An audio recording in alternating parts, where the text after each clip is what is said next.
He's Jeff King. I'm Andy Erickson. This is not another shooting show.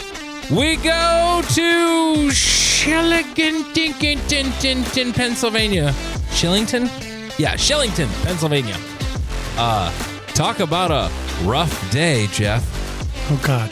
That's a TV quality pun there. A Pennsylvania man is now hospitalized after his dog allegedly fired a shotgun at him, injuring him in the back. Man's best friend. Multiple people sent this to me, and I think someone also posted it on our Reddit. David comes to mind. Thank you for sending it to me because he reminded me of it.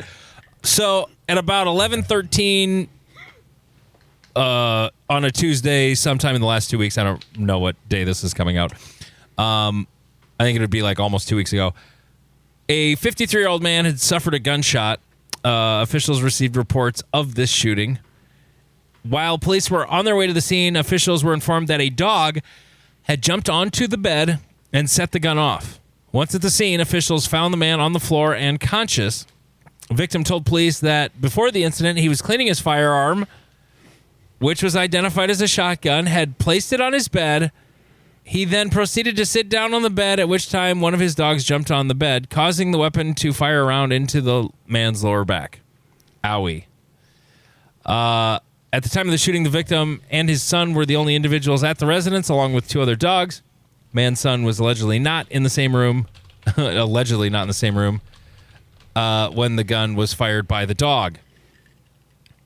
Paramedics arrived at the scene. He was transported to the hospital, where he immediately underwent surgery for his injuries. Hospital staff told the police that the man underwent an initial surgery, but would need an additional operation a few days later.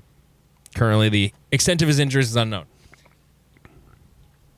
Well, I think the cleaning the gun part is bullshit. Yeah, he had the gun sitting on the thing, probably LARPing, loaded, and the dog jumped up, and the gun was either off safety or it was like a shotgun that the dog hit the button and like crossbolt safety, yeah. Yeah, and their paw went into the thing. And dogs have shot people before like this, or they've knocked the shotgun over and then it went off when it hit the ground. Isn't there a book about like how to talk to your pet about gun safety? Here's the thing. Don't leave loaded guns laying around with the actions closed and the safeties off, or, like don't have your gun loaded on your bed, I guess but like, what are you hunting in your bedroom? Yes. What the fuck? Yes. Like, now, in my state, road hunting for pheasants is legal. What is road hunting? So you can be rolling down a gravel road and you're not allowed to shoot from the vehicle. There are very strict rules about this, but it's just a tradition that has been going on in the state for a century, and it is still allowed. You must exit your vehicle because oftentimes a ways ahead, you might see pheasants running around,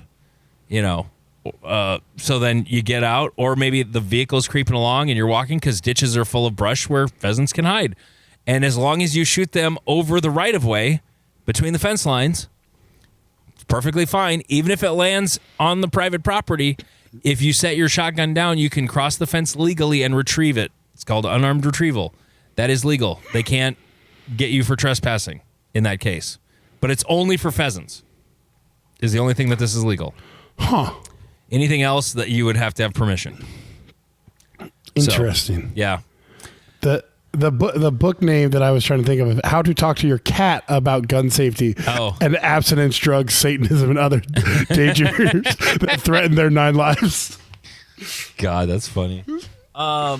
Okay. So we had Hunter on earlier this week. That was a hoot of an episode. And now, Jeff, you have bought a 10mm pistol. Yeah.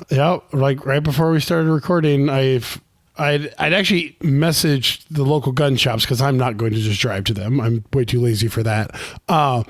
And one finally got back to me and was like, yeah, you can order it through our wholesaler, I guess. I don't know. And so I went to the website and found it for $600 plus tax, and boom. Now I have a Smith & Wesson 10mm on the way. I don't have it yet, but it's on the way. It's on the... Oh, okay. So you literally just, like, tonight while we were recording, you bought it? Right before, yeah. So I'm now I will be an owner of a 10 millimeter here soon, trademark. Now I just need to. Do I go by Buffalo Bore as the first rounds I shoot through it, or? Well, you'd have to wait for that to come via UPS or FedEx. I would just go buy whatever's on the shelf. The everything on the shelf is pretty tame. Yeah, because it's essentially like Hot 40. It's Hot 40, yeah, but in a more robust gun. So, although you got an M&P, so it's probably going to feel a little snappy. I remember you saying that, but and I'm not talking shit. Like I shot a Performance Center M&P 10, and it was snappier than my standard old Glock 20 Gen 5. Yeah, because I shot Owens. I don't think it might be a 20. Yeah, it's a 20. Okay, for some reason my brain said that it was the 4-inch model, but yeah, no, I don't know. It's going to be stouter, and like my current carry gun, it will get shot every once in a while. Anyways, like that I've been. Someone literally on CCW today asked, like, "Oh, like red dots. Tell me more." Da da. And I went, "Yeah, I'm like an expert in this, and I'm going back to iron sights because fuck it, I'm not going to need this gun statistically, and if I do, it's going to be within 10 yards, and I'll be fine." Yeah, but we've had that conversation. Yeah, no, just gotta decide on what ammo I'm going to carry. Do I go with the full drop of bear rounds, or do you go with basic as hollow points? I would not want that. Just like some sort of hollow point, whatever. No matter what, it's going to be spicy, in terms of velocity, or I should say mass and velocity. So, whatever. Gold dots, HSTs, critical defense, whatever. Yeah. Bullets. I would carry bullets, not snake shot. I don't want the nuclear bomb to go off. What? There was an old meme that whenever snake shot was brought up on Reddit, that people would basically indicate that it was like a nuclear explosion going off. It's so dumb. I don't know if anybody's ever actually shot a snake with snake shot, but I don't know. I kind of, there's a part of me, I think I shot snake shot at a target once, but it was like 22 snake shot out of a lever action, and I barely got through the cardboard. It was so anemic. Yeah, my brother emptied a Ruger Mark II into a rattlesnake out in western South Dakota, and he cut the rattle off and wore it around his neck for a while. He was a lot younger then, but yeah. So congrats on your purchase. So speaking of purchases, so how did your purchase go? Fuck you, Jeff. So this is the Patreon episode, but we're pre-Patreon right now. We were recording a future episode. A future episode. The and episode that comes out in like 5 days. Yeah. No. Yeah. Like. Yeah. This is Friday. Next Wednesday's is the one that we just recorded. Okay, gotcha. Yeah. See, this is the fun of this is the Back to the Future NAS. Shit. Yes, and so Andy may or may not have ended that episode with a fuck. Well, after we were done recording. Yeah. I lost another M1 auction on Gunbroker, this time by a meager $25 because I just forgot to go back and check it again. The auction ended at 8 p.m. Central in my time zone. And I checked it and I was leading. And then we got talking and we're recording an episode. And I even had a reminder go off on my phone. And I'm like, yep, I'm on top of it. I got the browser up. But then I'm talking and I started focusing on, the show. And by the time we got done recording, I went back and looked and I lost by $25. Just wasn't meant to be. And the guy didn't even vote before he voted. The auction was supposed to end at 8 and it ended at, because they have the 15-minute rule. So he bid right after I last looked. He didn't even try to snipe it at the end because, it always extends by 15 minutes no matter from the last bid. God damn it. So I thought it was over. I thought it was yep, I'm finally going to get my Winchester. One of these 1944. Nope. One of these days. It didn't happen. Once again. There's one I'm tempted to.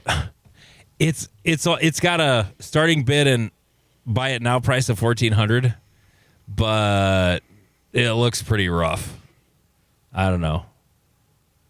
Oh, maybe it doesn't look so rough. Oh.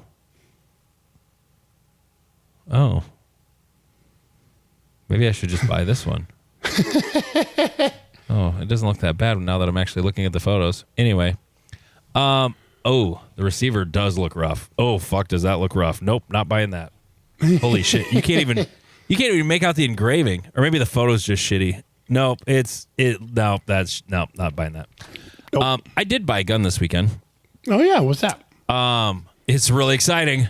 Are you ready? Yes. I got a Glock 19. With a V for Vendetta on the slide?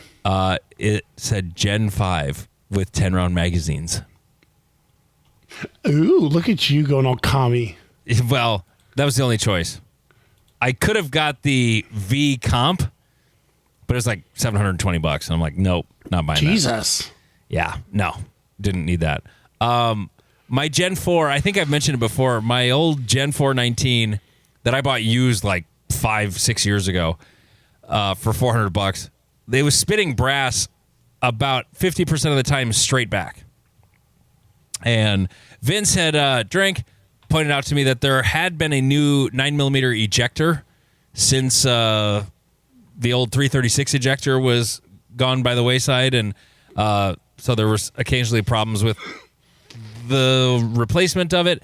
And mine was one of the bad ones. But I was like, I want one I can put a dot on. I haven't put a dot on it yet, but I literally fired 10 rounds through it and then used it to teach an intro class today.